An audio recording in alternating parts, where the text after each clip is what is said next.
Doesn't have the most goals, but I'll tell you what, he accounts for more goals, in my opinion, than anybody else in the league.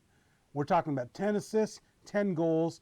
This guy does it all from the midfield. Former Mexican League defender comes Hmm. up big in that first half for the go-ahead goal for the Dallas. Yeah, absolutely. I mean, he basically, well, he caught Zach Scott ball watching a little bit. He makes a great run from the outside wing and down the right down the middle, is onside, and then just has barn burning speed. And because the Sounders weren't getting any offense, Tyrone Mears was 20 yards upfield. Actually, when Mears was able to mark him during this game and not actually be part of the offense, Yep. he was shut down. He was shut down in the other two matchups as well when Mears was able to mark him. It's just when the Sounders had to push up to get any offense going, that's when Dallas was able to counterattack during this game. One thing that I noticed, Brad Evans was gone. Zach Scott missed that goal, but he did shape up a little bit later. And in that second half, Zach Scott was able to hold his position. Absolutely. Definitely missed Brad Evans, his versatility, his ability to play make with the ball, and just the fact that he's a little bit faster, a little bit younger than Zach Scott, and less likely to get caught ball watching. So certainly Brad Evans, the captain, was desperately missed by the Sounders. Not the only one. Leo Gonzalez is missing, and of course our other designated player, Osvaldo Alonso. Alonso. I think this is a much more resounding Seattle victory if Alonso is on the field because he would have broken up a lot of those counterattacks by Dallas. Okay, so that's football. We're going to talk a little bit about American football.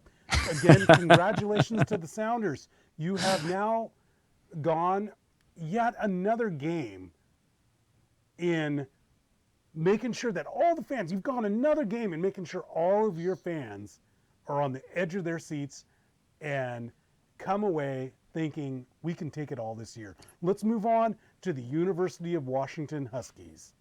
Oh Last my night, gosh. yeah, Oh, last night, wow. last night the Huskies took out the Arizona Wildcats 49-3. 49-3. We finally got to see the offense, Rich, that Yes, we've been looking absolutely. for all year.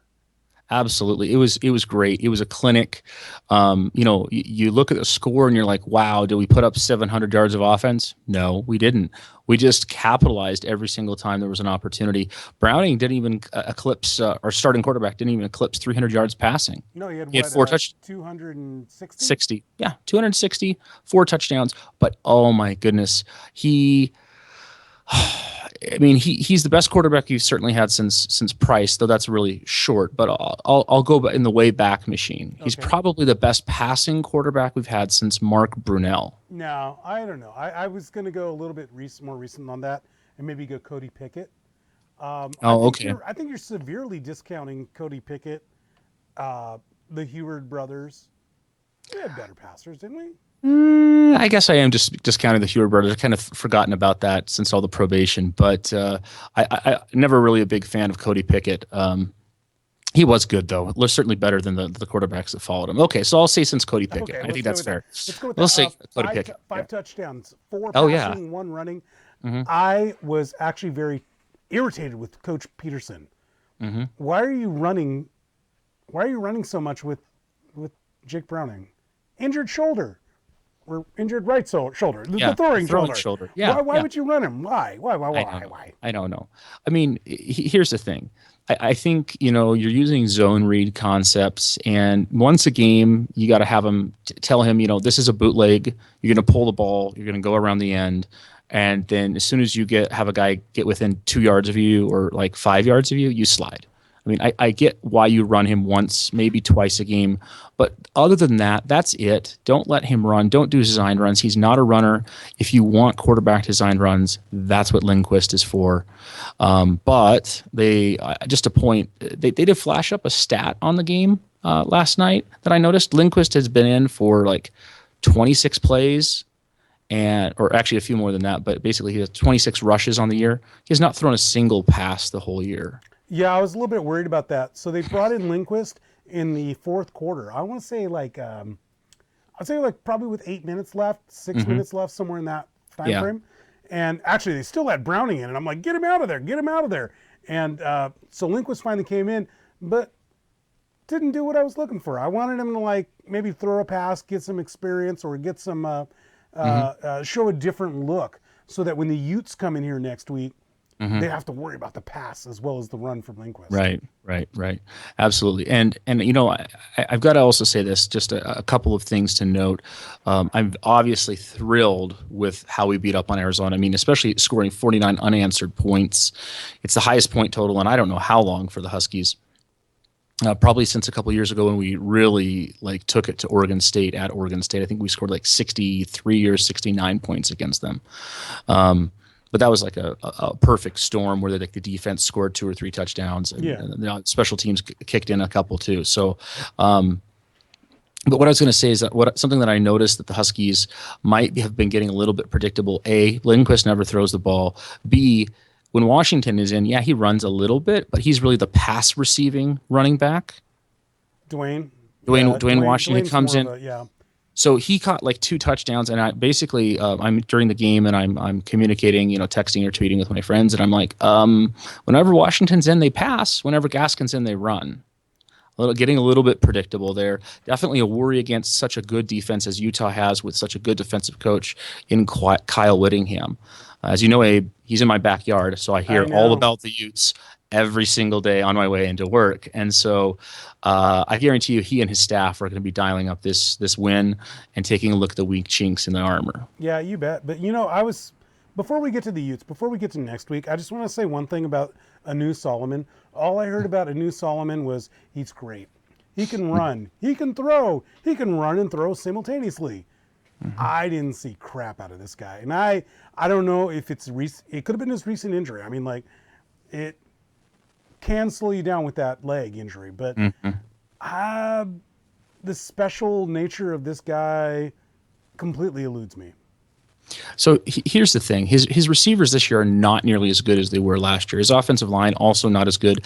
And the Huskies' defensive line is massively improved. The whole Husky defense. Where did this come from? Where did this defensive line come from?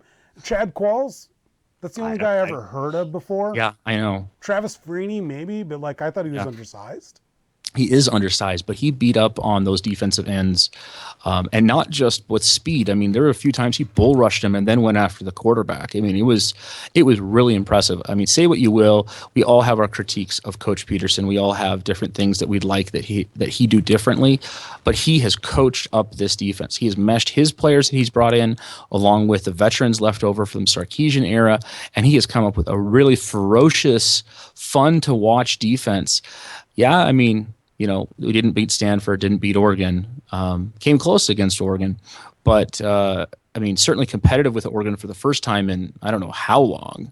My favorite thing was that we didn't get blown out for Oregon. Absolutely, for the right? First time in 12 years. I realized that. Yeah, the losing streak sucks, but I mean, number one, the Oregon only won because of, as you have said many times, number 3, Vernon Adams Jr. At Vernon Adams. That's the only reason why they won. Eastern Washington alumnus. Eastern alum. But, Stanford was going to steamroll us, and I kind of knew that. And I give Coach Peterson a pass on that. Mm-hmm. But I only give him a pass because he won the USC game. Now that he has blown out middling teams such as Arizona. Oh, whoa. Let's not say Arizona's a middling team. They were the Pac-12 South champions last year, and they took it to Oregon in the championship game. So this team this year might be kind of scuffling along, but I mean they certainly have been and were very talented and have a top-notch coach. So they shouldn't be middling. They should be pretty good. No, you're right. And okay, all right, I'm going to take that back. Because you're actually saying something that's more important and more relevant than what I was going to say. I was going to say they took out and destroyed a middling team, and I'm happy for that. Now, you're saying that they're a better team than I'm giving them credit for. I'm even happier about that. Yeah, I mean, more excited about that. There are a whole bunch of pundits that picked Arizona to repeat as Pac-12 South champions. Now, the Pac-12 South, at the beginning of the year looked like it was the deepest and strongest of the two halves of the Pac-12. Halfway through the season, or actually we're 2/3 of the way through the season, maybe the Pac-12 North is the tougher conference, the tougher half of the conference, with Washington State, with Washington being competitive, with Oregon, Stanford, and Cal, with only Oregon State really looking like a, crappy team. What the heck happened here? Did it take 4 years for the air raid and Mike Leach the pirate to settle in and figure out what it is they want to do? I don't think Kevin Falk is the greatest quarterback on earth, but No. he has become masterful this year in running that air raid. Last year, he Mm-hmm. took his bumps and bruises, and he had to his sisters, the Falk sisters, they Mm-hmm. had to write some country ballads about how terrible he was. But this year he's got a complete mastery with Yeah. talent that is probably at or near the bottom Mm-hmm. of the Pac-12. I would absolutely agree. And here's the thing: you look at Mike Leach at Texas Tech. Remember when he went there? I don't know if you do, but they I do. they I put up do. big time points against crappy teams, couldn't win in conference, got blown out repeatedly. And Mike Leach didn't care. He just kept on doing his thing. And, after a couple of years, they were 6-6. The next year, they're 7-5. The year after that, they're 8-4. And finally, over time, you gain this, like, for lack of a better term, an institutional knowledge of how the air raid offense works and how to play defense against the teams in your conference. That's the other thing, is that Washington State was totally ill-equipped when Leach took over to play defense in conference. It just didn't have the talent and didn't have the personnel, and probably even just as importantly, didn't have the right mindset. Right. I also kind of think, all right, maybe the Wazoo Cougars students are a little worried. They might get locked into like a tool shed if they don't shape up. Maybe, I don't know. Who cares? Let me get. I Let think me. that only happens if your dad's an ESPN bigwig. No, it only gets caught if your Oh, that dad's maybe an that's it. ESPN dude. Maybe Okay. that's it. I really like where the Washington school's going. I'm enjoying watching the demise a bit of Oregon. I don't think we're going to really run into a situation though where Oregon like goes down to the very depths of Colorado Hmm. and that terrible situation that's going on there. But they're kind of regressing to the mean. Yeah, I would agree that they're finally regressing to the mean. I mean, a school can only have a run for so long. I mean, even look at USC in the 60s and the 70s. I mean, that was broken up a few times by various schools throughout the Pac-10. I guess it was Pac-8 at the time. Among them, Washington, Yeah. as well as a Cal team here and a Stanford team there, a UCLA team a couple of times. So even if you have one dominant team, that doesn't usually last more than about a decade. And Oregon's really kind of had their run right after USC had their run. Yeah. So All right, so we're looking at the Huskies facing next week the Utah Utes. That's a 6 o'clock, 5 o'clock game somewhere in there, mhm. and the Utes are probably the best running team in the Pac-12. Yeah, they, What are they we? they definitely are. They are definitely are. You've got Booker, who is a legit NFL prospect in the backfield. At the beginning of the season, he was a Heisman dark horse. I mean, to be fair, if he goes crazy over the remainder of the season, he could, get back into that conversation. I don't think that's going to happen. But Hmm. you're looking at a guy who's probably first team or second team, all Pac-12. When all things are said and done, at the end of the day, he blocks well, he catches the ball well, he runs obviously with a ferocity. He's fast enough to outrun you, unless you're one of the defensive backs, basically. Right. He's got moves when he needs them. He can lower his shoulder when he needs to. I mean, he is the complete back. We're going to see a future NFL draft pick. We got to Mhm. run a break. I am going to pick the Huskies to beat the Utes next week, and if they do, we're going to have a fun show next week. We're running a break. We're going to come back and talk a little bit about the Seahawks and their interesting win against the Cowboys. This is SSU TV Live. Be right back.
Nice of you to bandwagon on me, by the way.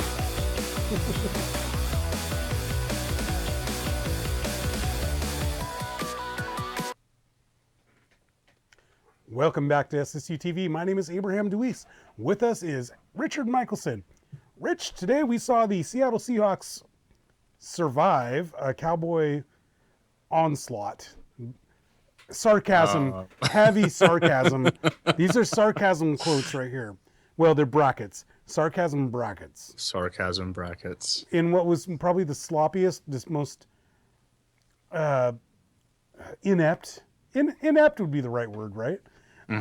Win that I've seen from the Hawks in the last several years. We saw the Hawks win 13-12.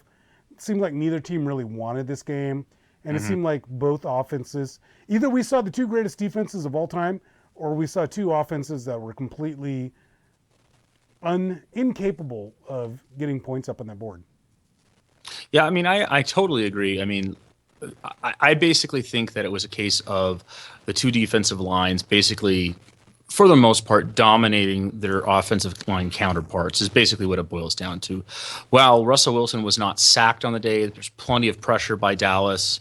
I mean, the Seahawks game plan really was play action heavy, which, you know, brought a lot of the pressure off of him, but also not enough, because basically every time they had something deep going, they couldn't get the ball off because either Wilson didn't see it or there was someone in his face. Right. So, and the same thing was happening on the other side to Matt Castle. I mean, both of these, basically my best analogy for this game was like a 16-year-old learning to drive a stick shift. I mean, letting the clutch in and out, in and out, in and out. They both teams would have like a couple of nice plays, get a couple of first downs, and then just completely implode and sputter to an end. And it wasn't even like there were turnovers. I mean, there was like one turnover. Well, yeah, there was one interception by the Hawks, but one interception by the Cowboys. But I mean, the interception by the Cowboys was Russell Wilson throwing it directly at Greg Hardy. Yes, absolutely. And the game was also like, for some reason we didn't like circle Greg Hardy on the offensive game plan. Hey, like block this guy. He was in the backfield. I mean, like as much I thought he was lining up in the backfield. I mean, he was basically unblockable the whole game. Well, two things: Greg Hardy is unblockable, and then secondly, let me make that three things. First of all, he's unblockable because he is Greg Hardy. Second of all, he is facing up against Alvin Bailey, a backup left tackle. Third, actually the Hawks did at the end of the game figure it out, and they left in a tight end, Luke Wilson, quite often to do a chip block, and they would also shift Fred Jackson over to that side, or Tukuafu, to stop him. But I mean, like, he still got through. Now, that might just be nothing you can do except for like go the other way, or, you know, run plays. I mean, that's about all you can do. I mean, like, still kind of frustrated over Russell Wilson. I think he took a serious, you've heard of the sophomore jinx or the sophomore, setback. This is definitely like a senior year setback. Yeah, I totally agree. He's missing reads that, Heath Miller has talked about it, how he's missed a few reads. On basic concepts. He's locked in on somebody, whether that's Jermaine Kearse, whether it's Doug Baldwin. That's fine. I get it. You have rapport, but you should know the route concept. And if the defense is doing X, Y, or Z, that means that this receiver is open, and you should know that dead to rights without having to look there. There's going to be a point at which his legs are going to fail him. There's going to be a point to where he needs to know where every guy is instinctively. Right, absolutely, and he's not there yet, and I think he's still kind of having happy feet. Yeah. To a certain extent. Now, I will say this: our offensive line did not play great, but there was some improvement, other than the left tackle getting killed by Greg Hardy over and over and over again. There wasn't a dominating penetration like earlier this season, where you'd see 4 defensive linemen all converge on Russell Wilson for the sack. Right. It's just today. It was just Greg Hardy, really. But you know what? that defensive backfield is really terrible for the Cowboys. I Hmm. wanted to see us light it up a little bit. I would love to see that. I'm still waiting to see a couple of things from the Seahawks offense. One, a double tight end set. Go ahead, defend Luke Wilson and Jimmy Graham at the same time. I dare you. Right, you're not going to. You're not You're going gonna put to. both your safeties on that. Well, you know what? If you put both your safeties on that, Tyler Lockett's going to take it down the field. Hmm. By the Well, way, that's yeah, that's the Tyler. other thing. Yeah, By the way, Lockett. yeah. Want to go to Ricardo Lockett? Hmm. Whew, terrifying injury, concussion. The guy Yeah, was on the ground for I don't know, 15 minutes real time, 20 minutes hmm, real time. yeah. Absolutely, and he was probably. I mean, based off the replays that I saw, I didn't see it live, but I saw it. My wife's like, "Oh man, you got to come in here and check this out." And I run in and check it out, and I see the replay. I mean, he was probably out before he hit the ground, like Yes, he was. before his body hit the ground. And there was a penalty called, defenseless player and whatnot. And I mean, I don't know about that, but I will say that it was a pretty vicious hit, and especially with the way the NFL is going, it was definitely unnecessary. I mean, it was one of those hits where the guy could have blocked him very easily, even Yeah, blocked him hard without just completely putting the guy's health at risk. And you would think that, especially since the guy that did it is a minor player, just like Ricardo Lockette is, yeah, that there would be maybe some sort of like, I get that, like, let's not kill each other kind of a thing. I don't know. right. I don't know, like what a football player's mentality is, and not being a professional at that. But I do know that You know, you know yeah. you got especially in today's You NFL, you think got to there's a watch out for the certain health. Yeah. brotherhood there. Hmm. One thing I'm kind of really worried about is Des Bryant had a injured foot, and it definitely looked like that he could not Hmm. beat Richard Sherman. Hmm. And I'm not saying like even fully healthy he'd beat Richard Sherman all the time, Hmm. but he was not winning any battles. He got one catch. I also was worried that Tony Romo was out of the game, so we faced basically a washed up has been in Matt Castle. Matt Hmm. Castle's an okay backup, but I mean, he's not Tony Romo. I don't think the Seahawks win this game against a fully healthy Cowboys team. I would agree, and How do you power up I'm the not holidays? sure Start a collection if I'm going or to add blame. to I mean, we won the game, so that's great. But if we're going to place blame, I'm not sure where to place blame here. I think the defense played very, very well. I'll just say that first off. And yes, it's an injured team, but in the NFL, there are no gimmies. I mean, there have been times where teams have had half their team on the injured reserve, and they still go in and they can lay down 44 points on someone. I mean, the talent level of the NFL is so fine between the very best teams and the very worst teams that you can't depend on that kind of injuries are just part of the game. They are Teams have their part of starters out all the time, even their quarterbacks. So, yes, that's true. But to also to a certain extent, we've kind of owned Tony Romo over the years. Yes and no. I mean, in the past we have, but I mean, the Cowboys came up to CenturyLink and completely took it to the Hawks last year. There's a lot of talent, especially with that offensive line uh, on the ground game. They can do some damage. And what I saw today was a Seahawks defense that did really well. But again, I just go back and say, if I see 100% Des Bryant rather than the 50% that we saw today, and if I see anything a smidgen better than Hmm. Matt Castle, and I'm going to have to say Tony Romo is definitely better than Matt Castle, then we don't win 13-12. We lose No, like we lose definitely. 21-13. 21-13. Yeah, absolutely. One other thing I was going to bring up is that for whatever reason, Cam Chancellor did not look good today.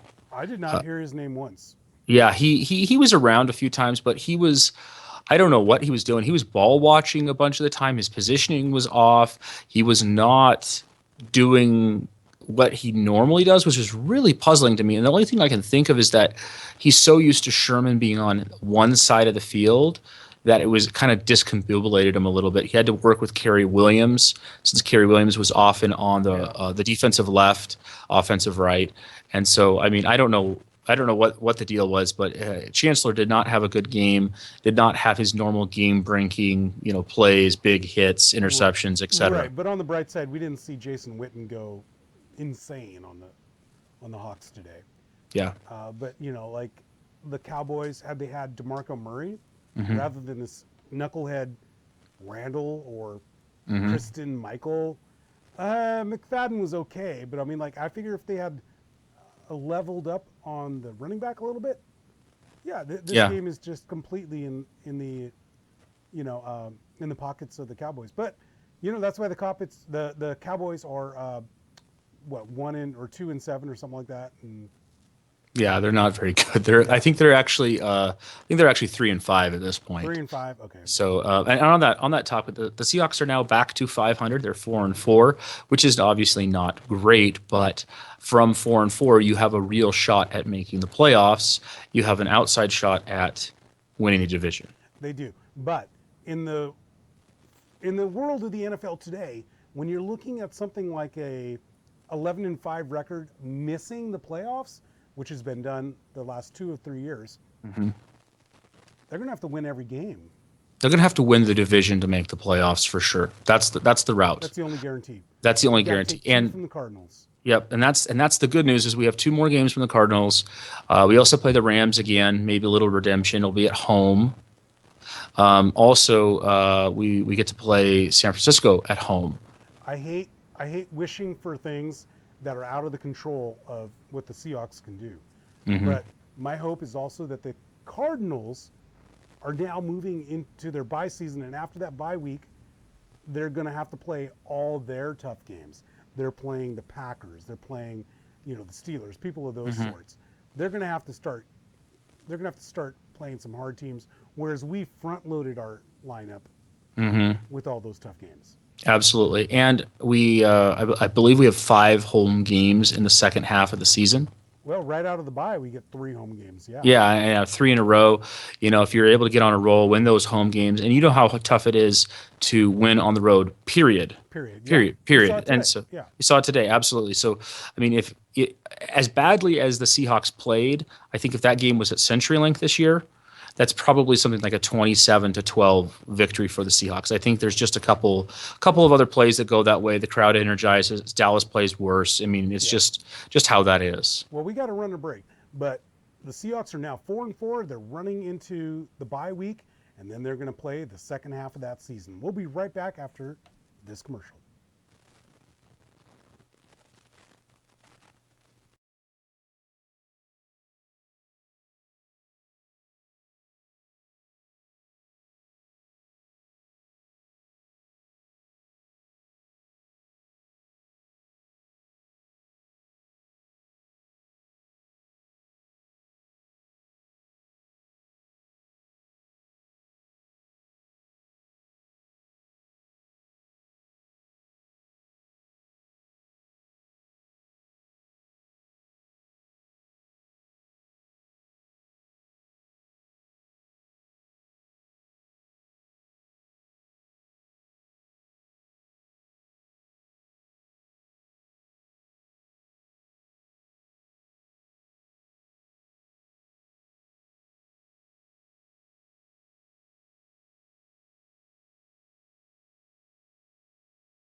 Welcome back to SSU TV. My name is Abraham DeWeese.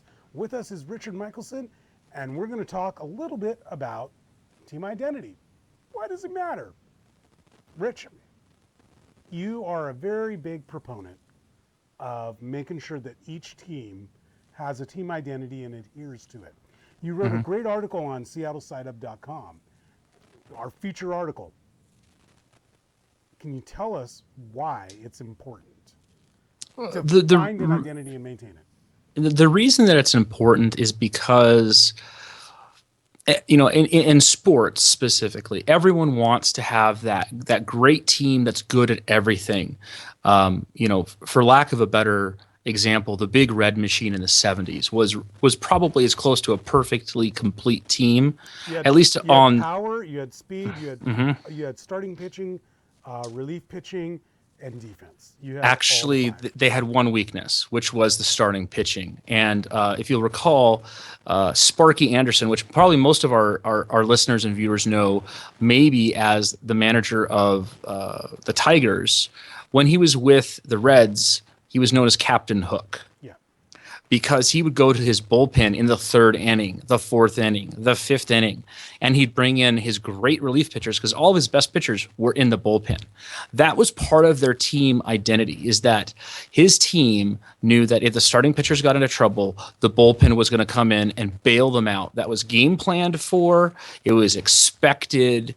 It was known that they were just going to pull out these great relief pitchers and bring them in, and they were just going to throw BBs at the other team and wait for the great lineup of the Big Red Machine to destroy the other team's bullpen and starting pitching. Yeah. So, I mean, that was part of their team identity. I mean, you're looking at other teams that have that across sports. You got your Utah Jazz of the 90s, the pick and roll, Stockton and Malone. You had your triangle offense of Phil Jackson and Michael Jordan, Scottie Pippen. You had other strategies such as the Power I Nebraska triple option and the Maryland I triple option. Sure. And you got the Urban Meyer spread offense. I mean, you go on, Air Coryell, you got your Air Raid with Mike Leach. Each one of these teams that are popular and keep their relevance in our minds and in our hearts, souls, has something that sets them apart from other people. But why is that important? I mean, that just makes me remember fondly of a team. Is it impossible to get a team that can be good at everything? It's very, very difficult just because of the practicality of the issue. I mean, it takes practice, a lot of practice, to become good at just one thing, whether it's three-point shooting in basketball, whether it's power hitting in baseball, whether it's, throwing a curveball, whether it's, in soccer, being good at set pieces or, shooting long shots, whatever it is, it takes a ton of practice. So you have a finite limit of time. You do. I mean, you have to decide what you're going to spend that on.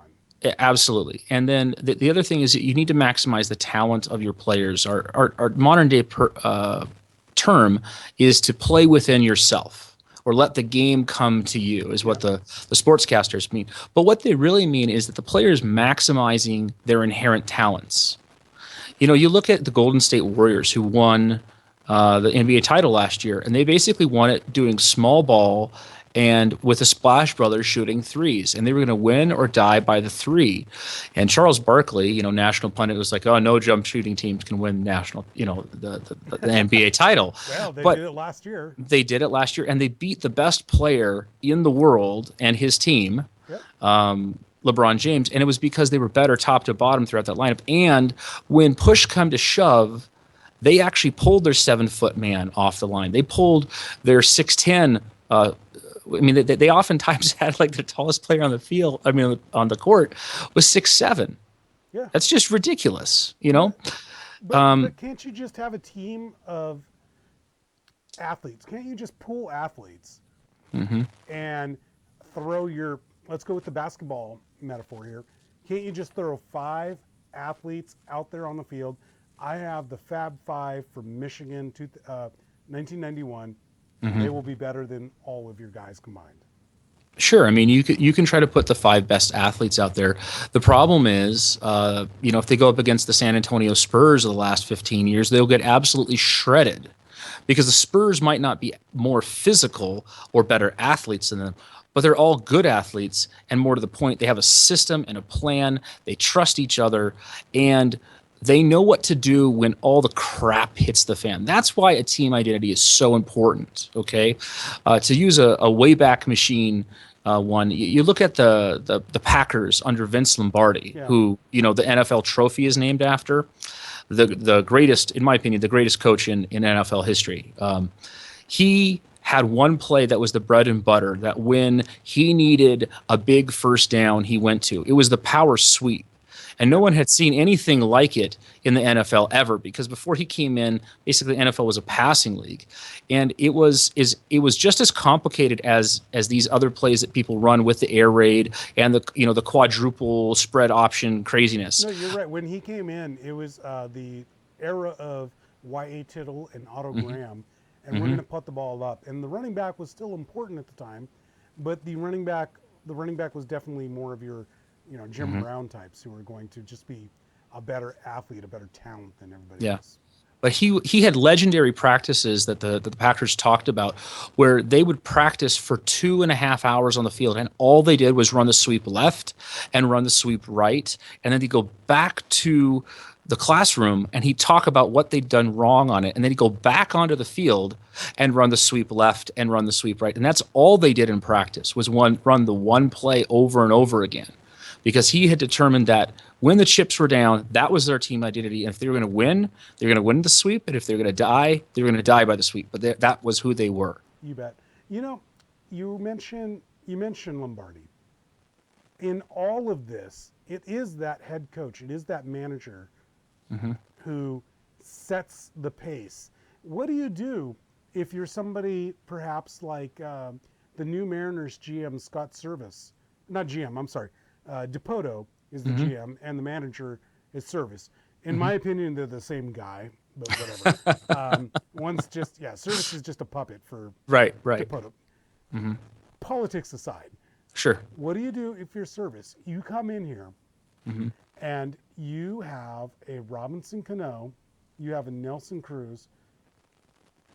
How do you set a team identity? Do you do it according to the players you have, or do you get rid of them and institute your own philosophy? I mean, you can certainly do both. A classic example of different team identities and that team identity changing over time would be the Mariners under Lou Piniella. Yeah. Okay, Lou Piniella came in. He had just won the World Series with the Reds a couple years before, and that team was all about speed and defense. With a little bit of power hitting from Eric Davis and a few other good hitters that he had at the time. But it was speed and defense and power pitching. And he comes to the Mariners, and he doesn't really have that other than Randy Johnson. And so that team, he basically had a two-man pitching staff when he first got there. It was Randy Johnson and Norm Charlton, basically. But he had a power hitting lineup, and so he went with that. That became the team identity. Hey, we're gonna try to draw a couple walks and hit a 3-run home run. That's because he stepped into a situation where you have an Edgar Martinez, you have a Jay Buhner, and you have like a Ken Griffey Jr. in his prime. Yeah, absolutely. I mean, but over time, that team evolved, if you'll recall. Yeah. Junior left, Johnson left, and then there was this young buck named Alex Rodriguez that was playing shortstop. And so that team evolved a bit into a more balanced team that could hit for some power, play some good defense, and they moved into a new ballpark in Safeco Field, much more built for defense and pitching. Well, heck, you look at that, Rich, and what you end up with is in 2001, you no longer have you had Buhner that was constantly injured, who was constantly injured. You still had Edgar. Yeah. But you have supplanted that with an Ichiro, McLemore, Stan Javier,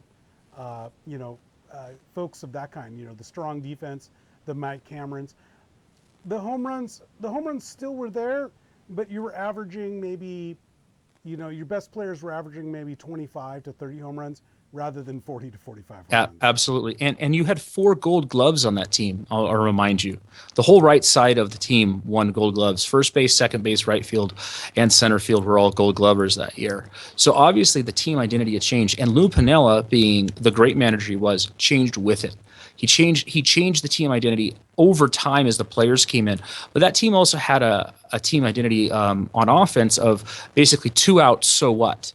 I mean, that team had so many two-out rallies where there was nothing going on, and they'd still rally and get runs. It was a patient team. They drew walks. They hit for, did the hit and run. They stole bases. They got the timely hitting, basically, is what it boiled down to. Okay, so you have Lou Piniella, who is able to adapt. But let's go back to the 1990s. A really good team was the Utah Jazz. You had Jerry Sloan, who was very beholden to a specific strategy, though. And he grabbed players that fit that strategy. Yes, he did. Now, Absolutely. Now, that works for a while, but once Stockton and Malone were gone, the new generation didn't really work, did it? Well, it didn't really work for the long term. A couple of reasons for that.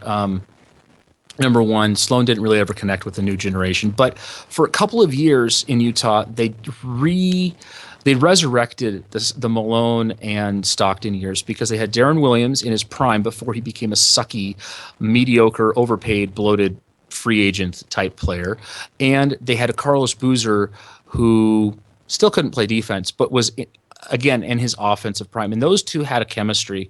That team was going to run the pick and roll on you. Yeah, but then you run a guy like Andrei Karolinko who can't do right. what He can't you do asked that. him. He's a supreme talent, more Right. physically gifted than Boozer, but he sure. can't set up a pick to save his life. No, he can't, and he doesn't have a consistent offensive game. So obviously, the idea of a team identity is not necessarily a perfect concept. But the teams that adopt a team identity and are able to fall back on that when the chips are down are most likely to have success over the long period of time. Right. Now, we got to run a break soon, but I want you to get it in your word. This is your chance to talk a little bit about the team identity of the U.S. men's national soccer team. Jurgen Klinsmann came over from Germany, supreme forward, and he loves that attack. And one more time, attack philosophy. Right. But that team identity you have mentioned does not work. Well, it's not working for a couple of reasons, and I'm not sure all of the reasons. I'm not inside of U.S. soccer, but just from what I can observe, I'm going to use the U17s because as technical director as well as head coach, he has some oversight of that team, and this is a team that blitzed teams in qualifying for the Under-17 World Cup. I mean, they were playing attacking brand. They were high-pressing teams. They were stealing the ball, starting breaks, or starting beautiful soccer out of the back where your backs pass the ball and you ping-pong the ball over the place, and all of a sudden you have three guys wide open in front of the goalkeeper, kind of like the Sounders at their very, very best, okay? Right. That's what they played. They go to the World Cup. They play this like go hide in your shell, I'm a turtle type of game plan, like the U.S. men's national team in 1994, which was a fantastic defensive team. It was built to do that, right? Well, these kids weren't built to do that. They were built to playing this beautiful attacking soccer, Yeah. and Klinsmann's right not, now, what your Klinsmann's argument not is doing that. He's not keeping up with that. He's trying to force a Well, round peg yeah. into a square. The round peg into a square hole, and there's not a consistency throughout the program from top to bottom. Yeah. I would expect if there is a consistent philosophy that you should be playing a 4-4-2 top to bottom through the program, or a 4-2-3-1, or a 4-5-1, or a 3-5-2, or whatever formation and philosophy you have. Yeah. You would think that it'd be implemented top to bottom. So, I understand that the U.S. doesn't have the talent that an Argentina, a Spain, a Germany, a Brazil have. I get that. But this is a top 20 program. Some consistency to everything. Yeah. Yes. It's a top 10? It's a top 20 program. It's a top 20 in the world program. All right. You know what? I'm going to interrupt you right there, Rich. We're going to go to break. Okay. We have a show on SSU on YouTube, Seattle Side Up, called Rave Green Magazine. Let's continue the discussion there. Okay. We'll go to break and we'll be right back.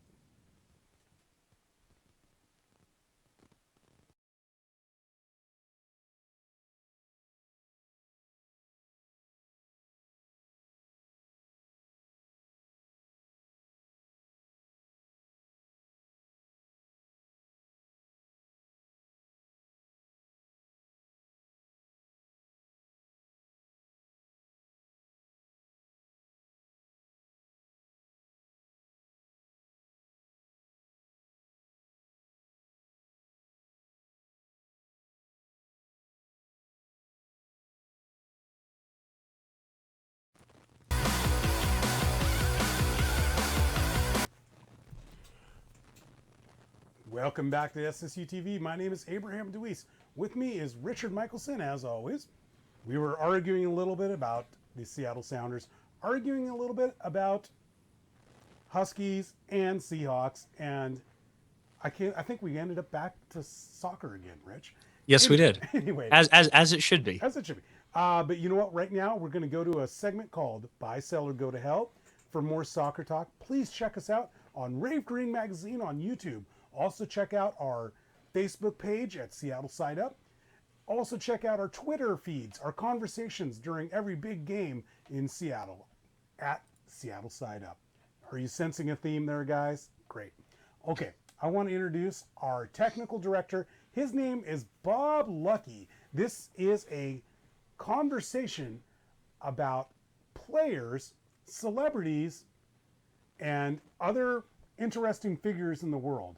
This conversation is about whether we're going to buy the jersey of this individual, sell their jersey, or tell that person to go to hell. Take it away, Bob. Thank you, Abraham. Okay, first up, let's start off with the Sounders, and we're going to go with Sounders coach and potential Penguin, Ziggy Schmidt. Penguin?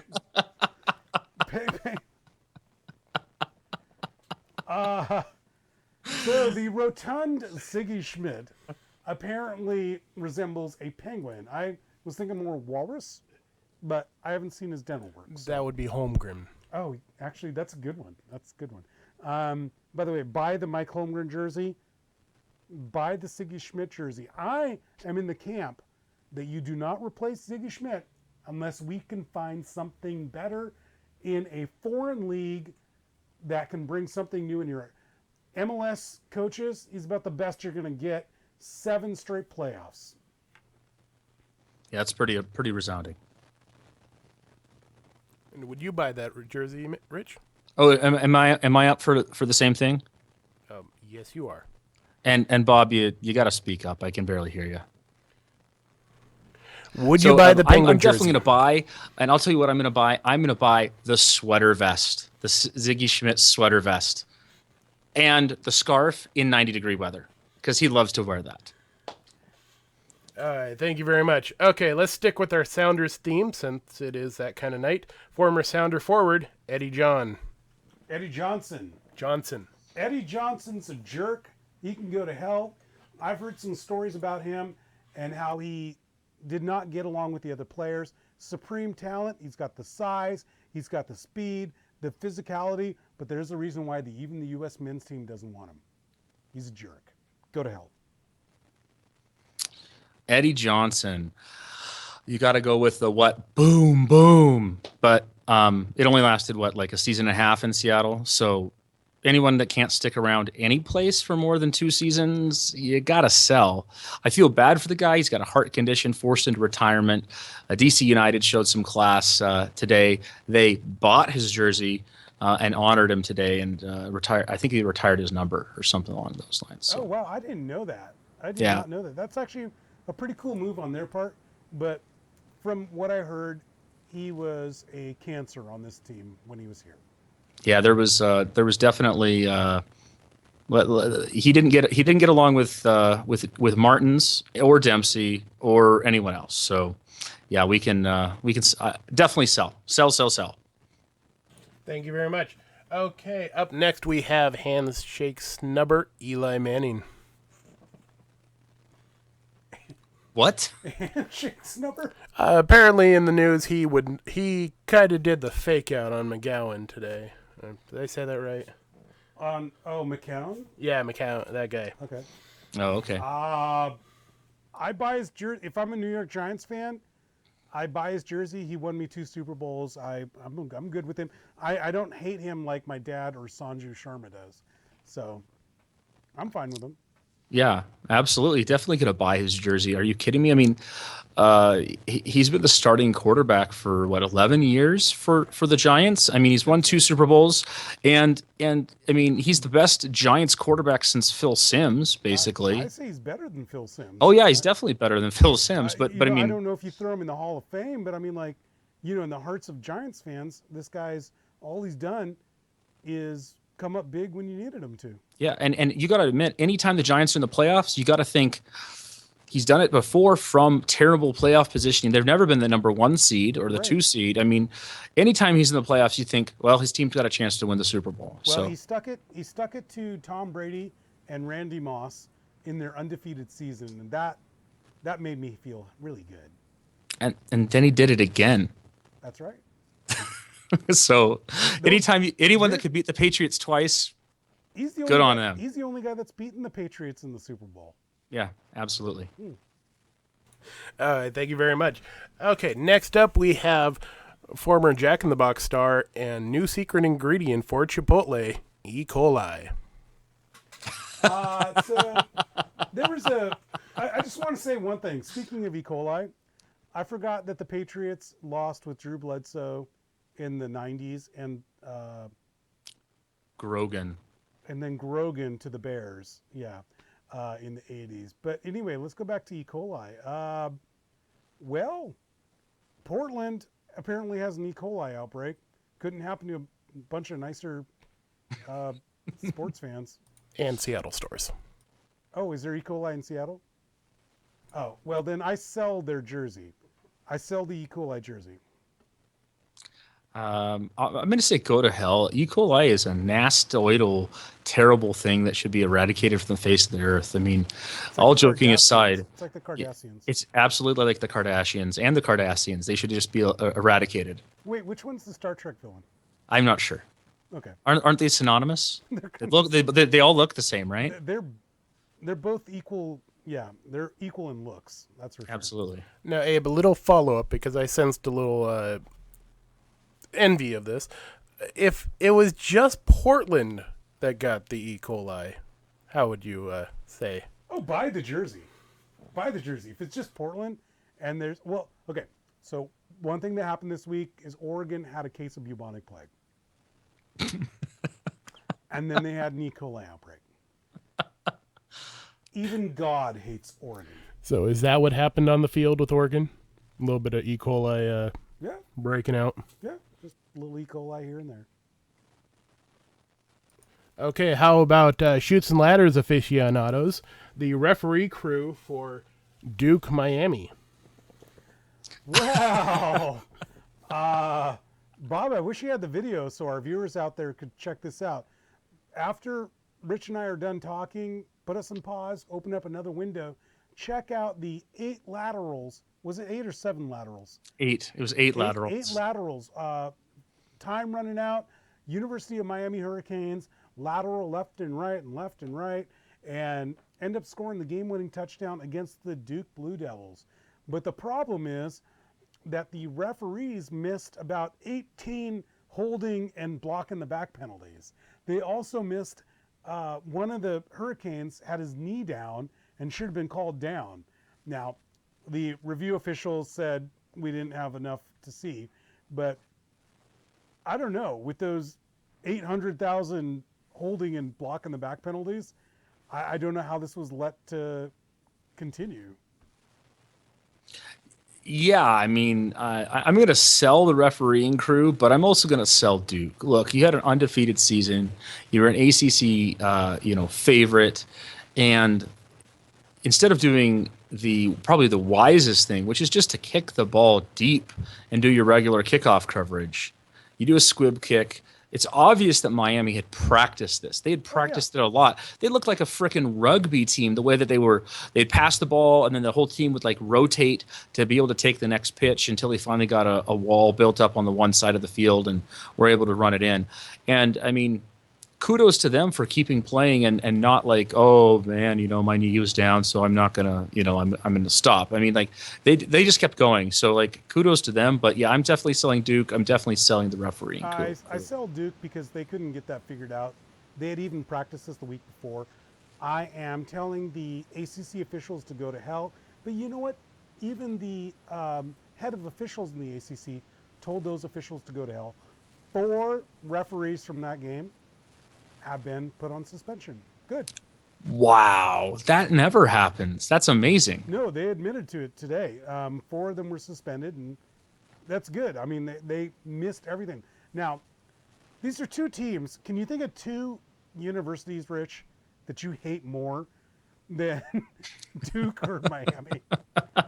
I wish bad things on both of those schools for different reasons. I mean, maybe They're the two most hated schools. No, Miami and Duke. No, I gotta say Miami and Duke. Yeah. But those refs just absolutely blew this, and it's mind-boggling, and good for the head of officials in suspending those referees. Absolutely. Yeah, definitely buying his jersey. All right, Bob, we got time for 2 more. 2 more, you say. Okay, I'll make this one easy. We have Seattle Side Up contributing authors Kevin and Gila. We will cover that on Rave Green Magazine later on. Next. Well, that was a cop-out. Okay, how about the person who has listed a product manufactured by Summer's Eve, the feminine hygiene company, Colin Kaepernick, on Amazon for $114 million. What are you talking about? That's right. Somebody has listed Colin Kaepernick, manufactured by Summer's Eve, on Amazon for $114 million. All right. I can see that this show is getting late Sunday It's night. devolving. I'll just put it this way: anything that involves Colin Kaepernick, I'm telling to go to hell. I sell on Colin Kaepernick. That's true. All right. Well, we're gonna wrap up the show tonight, and then we're gonna film Rave Green Magazine, where we're gonna cover the Seattle win over FC Dallas. Congratulations to the Seahawks today for winning. Congratulations to the Huskies for winning. Bad luck, Wazoo. Thought you had it last night, but you guys are doing well as well. Have a great night, everybody, and we'll see you later.